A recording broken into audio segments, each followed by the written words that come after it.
اللہ انسان کو وہاں سے نوازتا ہے جہاں سے اسے توقع بھی نہیں ہوتی۔ اللہ کی بانٹ آدھی بانٹ نہیں ہے۔ اللہ اپنی نعمتوں کے بانٹنے میں فیوریٹزم والا معاملہ نہیں کرتا کہ فلاں کو دنیا اچھا سمجھتی ہے تو اسے ہی عطا کرنا ہے، اور فلاں کو دنیا اچھا نہیں سمجھتی تو اسے دھتکار دینا ہے۔ اللہ تو بس نیتیں دیکھتا ہے۔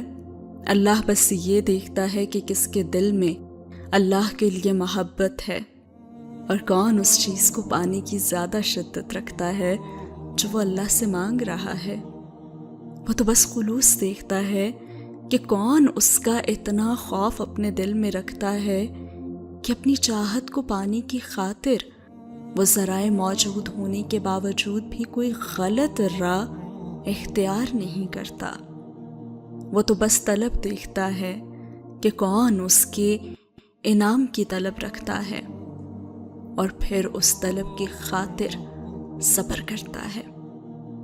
یہی سب دیکھ کر اللہ فیصلہ کرتا ہے کہ کس کو کیا، کب اور کتنا دینا ہے۔ اور جو انسان اللہ کی آزمائش پر پورا اتر جاتا ہے نا، اور بے پناہ غموں اور تکلیفوں کے بعد بھی اللہ سے مانگنا نہیں چھوڑتا، تو پھر اللہ اسے غیب سے عطا کرتا ہے، پھر اللہ دیتا ہے۔ اور یاد رکھیں کہ جب اللہ دینے پر آتا ہے تو اتنا دیتا ہے کہ انسان کا دامن تنگ پڑ جاتا ہے، لیکن اللہ کی نعمتوں کی روانی نہیں رکتی۔ جیسے قرآن کہتا ہے، اور اللہ جس کو چاہتا ہے بے حساب دیتا ہے۔